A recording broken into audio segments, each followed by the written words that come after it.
In the news tonight, a driver beaten to death after trying to run away from the scene of an accident. Young people have a new annual forum to assist them in charting their future. Many boats damaged by Hurricane Beryl will not be ready when the fishing season starts in a few days. And in sports, Wales and Ellerton take the remaining quarter-final spots in the Prime Minister's Cup. Broadcasting from our studios in the Pine St. Michael, this is CBC NewsNight, starting now.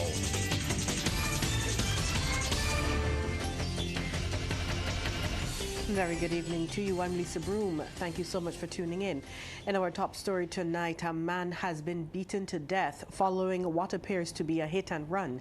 He is 43-year-old Pedro Cadell of Bissex housing area in St. Joseph. Reports are that Cadell ran away from the scene of the accident at Jackson Tenantry Road, St. Michael, in which a female pedestrian was struck and injured. He was chased by a number of individuals and beaten to death just after 9 this morning. Personnel from the District A station and other officers discovered Cadell's unresponsive body with injuries. Ambulance personnel were summoned to the scene but found no sign of life. He was pronounced dead at the scene by a medical doctor. Cadell, who is no stranger to police, had been on their wanted lists a few times. On January 23, 2002, he was at the center of the shooting incident at the Queen Elizabeth Hospital, where gunmen entered the healthcare facility and shot him where he was being treated. The pedestrian is presently at the Queen Elizabeth Hospital in stable condition. Meanwhile, the Barbados Police Service is appealing to anyone who can provide information pertaining to the incident to contact the Criminal Investigations Department Police Emergency at 211, Crime Stoppers 1-800-TIPS, or any police station. Government is committing to hosting an annual conference to help young people toward building the future they want. Minister of Youth, Sports and Community Empowerment, Charles Griffith, is promising that the I Am conference will now be a staple on his ministry's calendar. The Ministry of Youth, Sports and Community Empowerment's I Am Conference, first held in 2023, will now take place every year to help young people plan for their future. Addressing the opening of the three-day conference, the minister, Charles Griffith, says the event is a new addition to the ministry's annual programs. One of the things that I want to say to you young people is that government, through my ministry, will make this event a staple in our calendar in terms of event on an annual basis. And feel free that if this year you're impacted and you want to return next year, that you do so.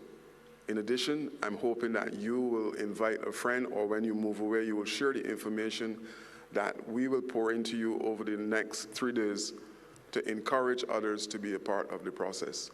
Permanent Secretary Joy Adamson says the ministry has seen the benefits of the first I Am conference in November 2023.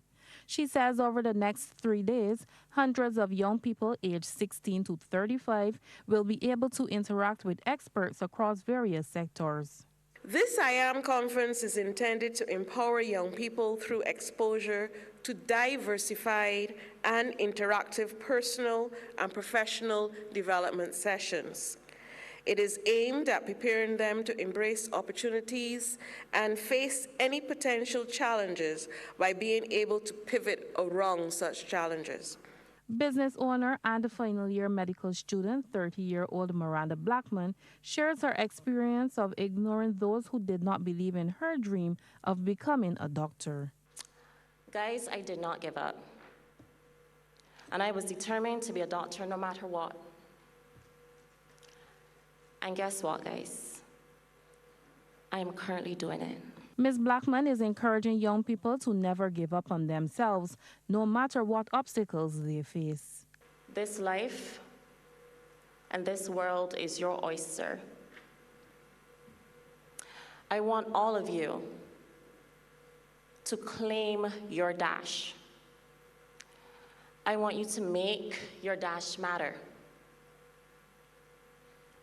I want you to be determined, be persistent, be driven. I want you guys to be resilient. Young people from secondary schools, tertiary institutions, Barbados Youth Advanced Corps, and the special needs community are attending the conference. Anesta Henry, CBC News. The upcoming fishing season will begin with a substantial number of boats out of the water. Many of the 220 vessels damaged by the devastating impact of Hurricane Beryl are still undergoing repairs or are in the process of being replaced. However, those fisherfolk whose boats are back in the water are looking forward to the upcoming season. Rachel Lagarde visited the Bridgetown Fishing Complex today and she filed this report. Only some of the fishing boats impacted by Hurricane Beryl will return to the water come November 1st.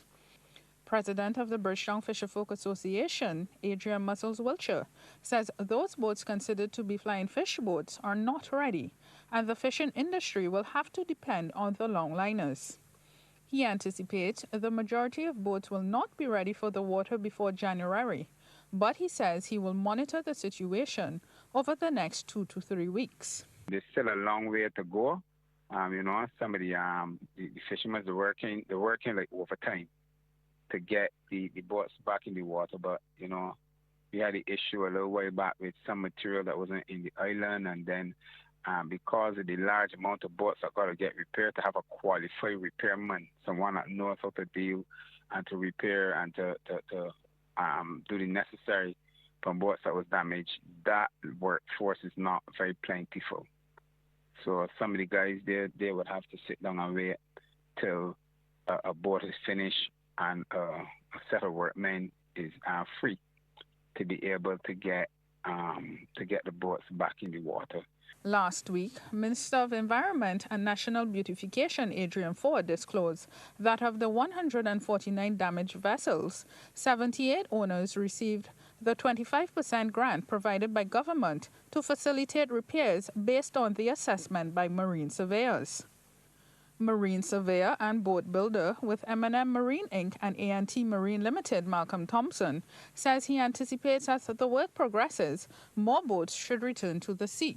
However, he says some boat owners are hesitant. There are vessels that are ready, but the owners are waiting out for the remainder of the hurricane season to pass and then probably start in January. So they're looking to start the season a little later when it's really start to get active, because November, December is not very, very active in the fishing season. Captain of Runaway 3, Emerson Pinder, who had just returned to the fishing complex after catching 58 tunas, 6 marlins, and a number of other varieties of fish, describes it as a good trip. And he says it is his goal to always come back with a similar catch. Sometimes, 3 of us will be fishing in one area, and you catch all the fish and come home, he struggle. So I always say, what for you will get, and what for mine, you won't get, because it's like this. So then you catch, he catch, and I don't catch. I may catch just to clear expense, and expense is a very big thing. Because most long-line boats, expense range between 8 to up to 15,000. And you gotta get that money first back into the boat before you can see a payday. So if I come home, you sell $15,000 in fish. Some boat owners won't even get a payday. Industry stakeholders hope all the boats will return to the water soon. Rachel Lagarde, CBC News. A cashless system is to be rolled out in some public service vehicles as early as December. This as the Alliance Owners of Public Transport moves forward with its plan to minimize the cash handled by operators in an effort to deter would-be thieves. Chairman Roy Raphael says the organization has been in talks with suppliers and other stakeholders. We're looking to use QR codes and also your cell phone. We also have different vendors that you can go. We also use a top-up card as well too, where you can tap and go as well. That's also an option where persons can use their card and they will need to go to vendor machines and so on, particularly those in the terminals and so on, top up their card. But the pilot program will basically assist us, right? Generally, up to see how we need to go further as related to that. Because as I said, it's a pilot that we're going to start with. I'm hoping within the 6 months period in which we're working with, that a lot of the issues related to the cashless system will be ruled out before we fully roll it out. Mr. Raphael was among the guests on CBC TV8's The People's Business program last night. Director of Communications and Public Affairs Mark Haynes has acknowledged the possibility of job losses for conductors who collect fares. But with a shortage of about 200 drivers plaguing the sector, he foresees an opportunity for some displaced people to transition into new roles. We have discussed this ad nauseum, and we are of the view that we will request and require and beseech and encourage them to transition to become drivers, so that they themselves, because right now there's a shortage of drivers in the sector, so they as it were will complement that the shortness of the drivers. That's where they will come in. But everyone will not necessarily want to be a driver. So we have to find ways and means to try to see how best we can work with the others and so on. But the displacement is something that we are very cognizant of. Officials are also optimistic this increase in drivers could help reduce the long hours for some. Some of them start as early as 5 o'clock in the morning, and some of them want to work late. Not all of them, because when you go down to the Fairchild Street bus terminal, a lot of them got reported by the police for parking illegally there. But I agree with the caller, and I believe that is rare now that we have to look at number of, to increase our employment opportunity for those conductors who may be displaced, so that we can do a shift system so that everybody can work 8 hours. As the Barbados Revenue Authority continues to deal with the consequences of a cybersecurity breach, hackers have also hit the Canadian Revenue Authority, or CRA. In an article published by Canada's Fifth Estate, it was revealed that tens of thousands of taxpayer accounts have been hacked, and the CRA paid out more than $6 million in bogus refunds. The Canadian agency contends that hackers used one of the country's largest tax preparation firms, H&R Block Canada, to obtain confidential data. However, H&R Block has since refuted the claims that the breach originated with them and that the affected taxpayers are their clients. The origin of the attack remains unknown. The CRA has admitted that it has been hit with more than 31,468 material privacy breaches from March 2020 to December 2023, affecting 62,000 individual Canadian taxpayers. We'll take a break here, but when we come back, we'll tell you about a call for a review of teachers' salaries and benefits.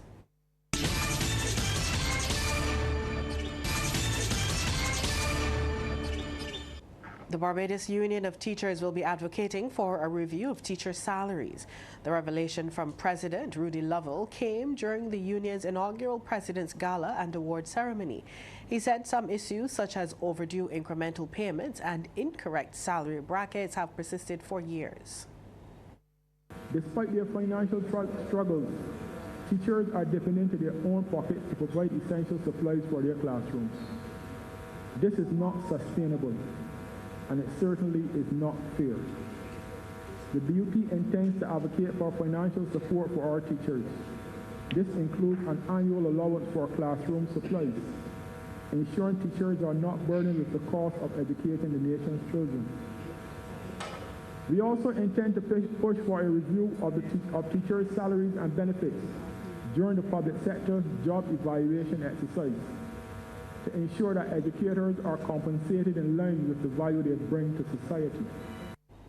3 stalwarts of the Arthur Smith Primary School have been lauded for their dedication to the children.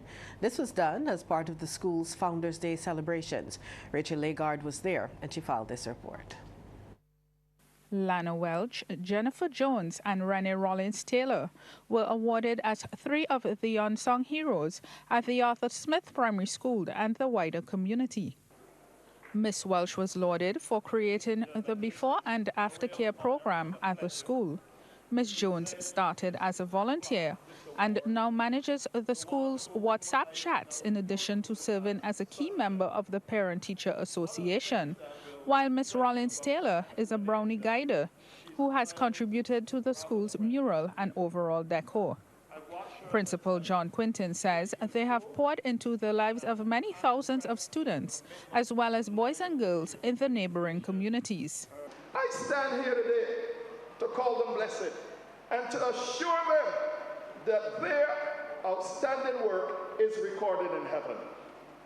Every pupil sitting here today has an opportunity to serve the community like these heroines. All of you can do what our theme for this year says: you can unlock your potential, imagine, believe, and achieve.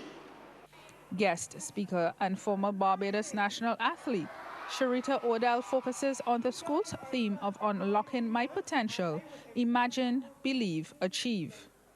In this regard, she shares her journey as an athlete to allow the students to see that disappointments could sometimes spur them on to greater achievements.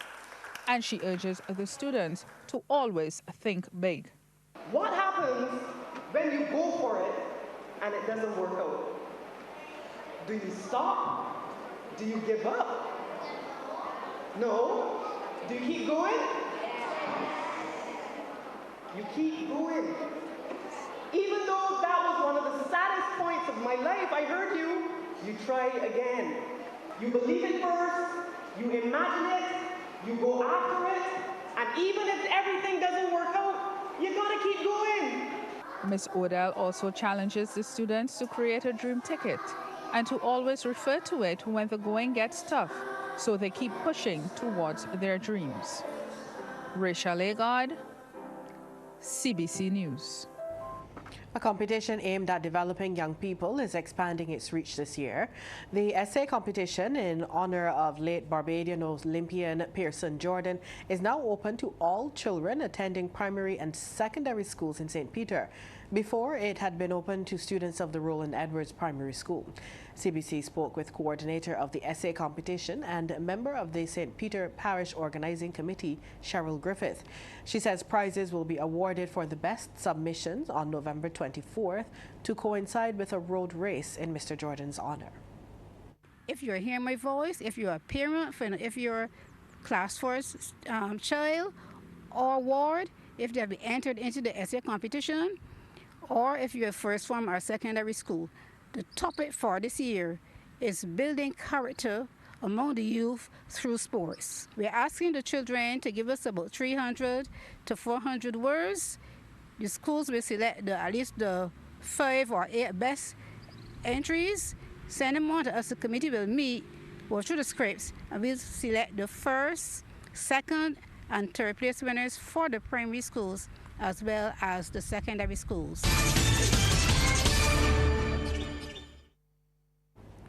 Time now for that look at sports. As promised, Mark Seal joins us live in studio. Good evening, Mark. Well, good evening, Lisa. The PM Cup, boy, is hot.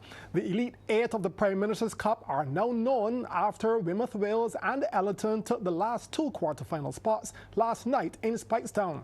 Wales did a demolition job on Cave Hill FC, while Ellerton needed extra time to get over Pride of Gall Hill. CBC's Anmar Goodrich-Boyce reports.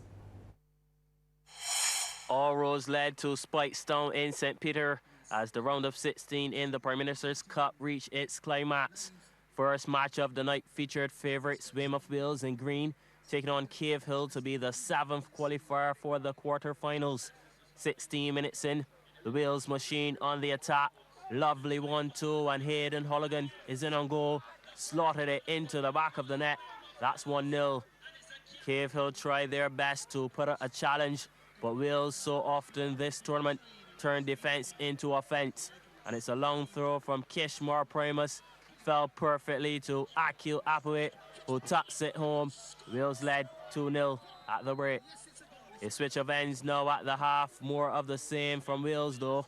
Neat work down the flank. And the cross from Andre Apawit is on a platter for his namesake, Akil, who arrives in the right place at the right time.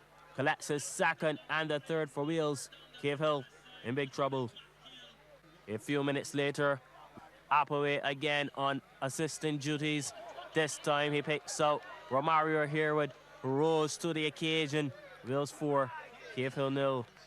Midway through the second half, a blunder at the back for Wales, and Akeem Drake with the golden opportunity to pull one back for Cave Hill, but the shot is wide.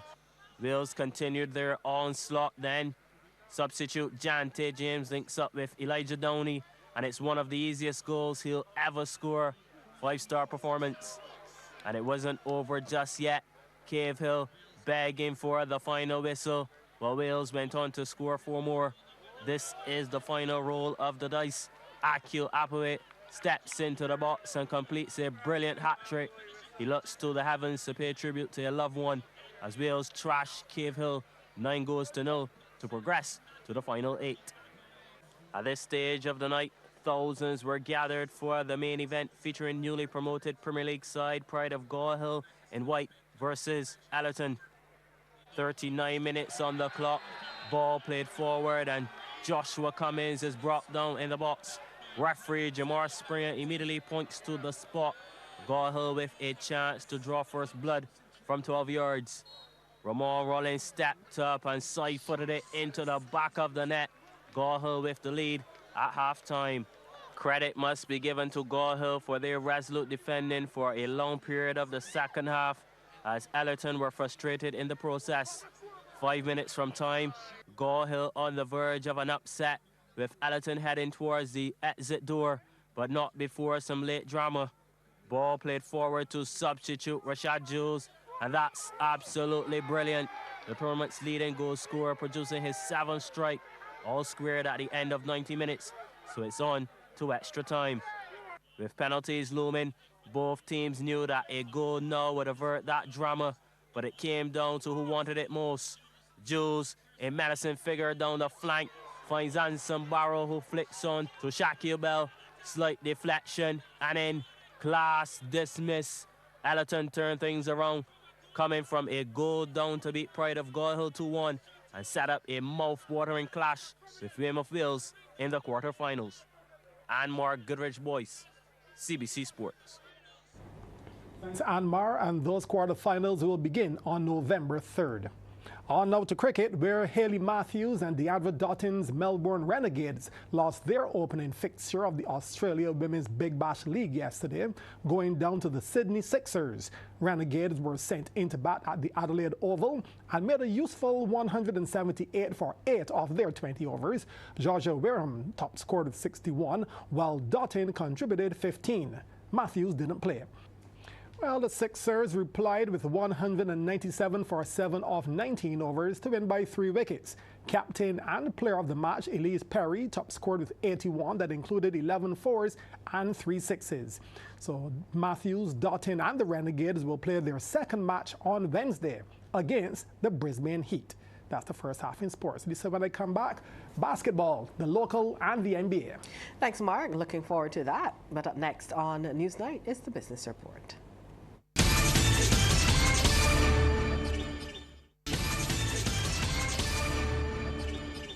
Barbados will be announcing several new diplomatic appointments in short order.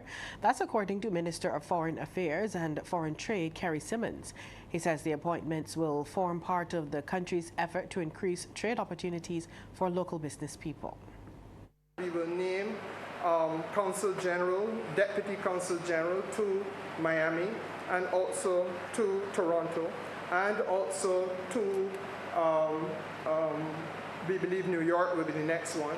And there may have to be a few others. We can't, because of budgetary constraints, do a lot more at one time. But the reality is that we want to begin this journey of having people out there working with our diaspora and helping us to build the diaspora interest together. Also working with our people, our business people in Barbados, helping them to be able to do more in terms of trading and making sure that their products are easily accessed and easily recognized and better positioned, High Commissioner, on the shelves of supermarkets and other places overseas. Minister Simmons was speaking during the launch of the Barbados Diaspora Connection campaign at the St. James Parish Church. As the island prepares to host a gathering next year, Mr. Simmons says his ministry is seeking to deepen its relationship with the Barbadian diaspora. When you hear a budget, we have never heard a budget in which, in this country, a special package of investment opportunity, special package of incentive opportunity is set aside for small business people who are Barbadians overseas to come home and bring that business back to Barbados. And as I travel, I come across several Barbadians doing some of the most interesting and innovative things. But we need to get them now to think in terms of how they can, don't just do it in Texas, but come and do it here as well. Come and help us to develop that artery of our economy as well. We're hearing tonight that the use of free public Wi-Fi could be dangerous. The revelation came from IT officer at the Public Workers Cooperative Credit Union, Wendell Hall, at the recently held digital banking drive at the Lloyd Erskine Sandiford Center. He said its use poses serious risks for online banking. Most places offer like a QR code you can scan, and that will give you access to the legitimate Wi-Fi of the building. Most conference rooms like this will have an actual password that will give you handy one on paper, and there will actually be a secure Wi-Fi that you can use, right? Most of the time when you see a free public Wi-Fi, there are secure ones for sure, but it may not be the best interest for you to use those ones, especially if you want to check your bank balance and stuff. CIBC's cybersecurity manager, Sheldon Lane, told the meeting too much caution cannot be exercised when using online banking. He says banks will never make online requests. If you are not expecting an email from your financial institution or someone you do business with requesting information, please don't click on the link. Don't provide your personal information to these on these sites. Always verify the legitimacy of emails and the messages that come into your mailbox. Let's take a look now at how the stocks traded locally and regionally today. In Jamaica, Sterling Investments Limited with 7,962,114 units was the volume leader, followed by Palace Amusement Company Limited and Trans-Jamaican Highway Limited. In Trinidad and Tobago, Prestige Holdings Limited was the volume leader with 90,707 shares changing hands for a value of Trinidad and Tobago $911,674.77, followed by National Enterprises Limited. And here in Barbados, Epley Caribbean Property Fund SCC Value Fund was the volume leader, trading 6,000 shares at Barbados 50 cents each, and they were followed by Goddard Enterprises Limited. And that's a look at business. Weather is next.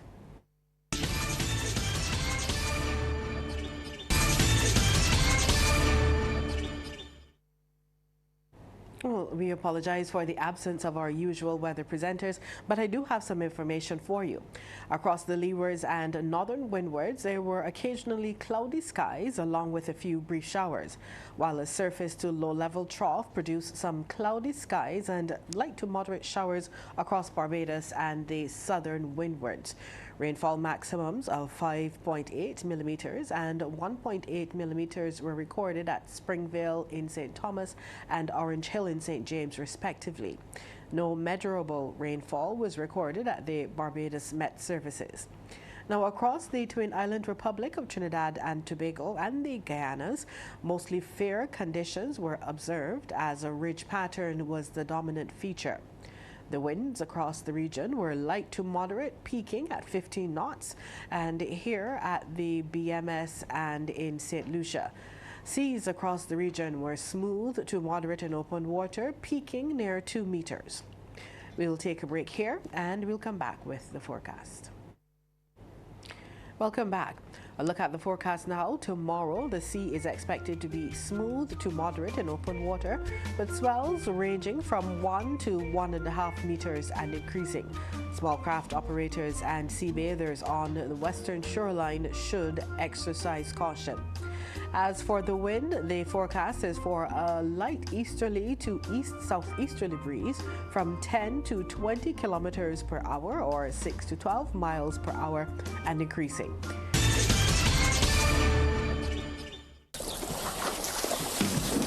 From the beautiful shores of the gem of the Caribbean, Barbados, home of the amazing Harrison's Cave, the tantalizing Oystins Bay Garden, our historic garrison, the indigenous road tennis, and the friendliest people in the world.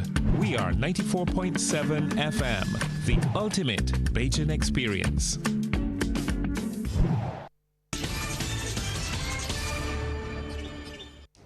Let's welcome Mark Seal back now for the second half in sports. Mark, you promised us some basketball? Yes, first up, the school's variety, where Harrison College thrashed Alexandra by 41 points, when the NSC's Schools Under 19 competition continued recently at Crampton Street.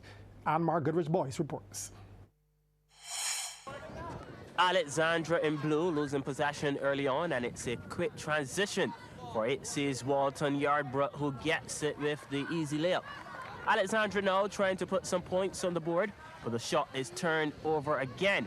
And this time, Xavier Nichols is the beneficiary. 2 more points in the till for 8C. Things went from bad to worse for the boys from the north as they struggled to cope with the tempo of the match, much to the delight of College, who had several players getting onto the score sheet. Here is Jerome Arthur coming to the party. Up to this stage, Alexandra were still on the hunt for their first field goal, which came here. Shamar Chambers working hard and reaping the sweets. AX started to play with a bit more purpose, and this time it's Branson Gibson with an easy layup. But ITSE led 32-4 at the end of the first quarter and 46-13 at the break. The third quarter was more of the same, with Alexandra only scoring 4 points, and ITSE extended their lead over 40 at 58-17. So let's move to the fourth. Despite trailing by a double-digit margin, Alexandra continued to put up a good fight. This perhaps was the best play of the match for them. Xavier Boyce, that's pretty smooth. But regardless, the writing was already on the wall, as ITSE had already established a virtually unassailable lead. Yarbrough sealed the deal with another basket. He had 20 in total for the match, as ITSE defeated Alexandra by 39, 72-31. And Mark Goodrich-Boyce, CBC Sports. NBA superstar Stephen Curry suffered a game-ending injury in last night's 112-104 loss by the Golden State Warriors to the Los Angeles Clippers, which was just the Warriors' third game of the new season. The lower leg muscle strain is expected to keep Curry sidelined for at least the next 2 games. That's it for sports. Lisa, it's back to you. Thanks, Mark, and we'll be right back after this break.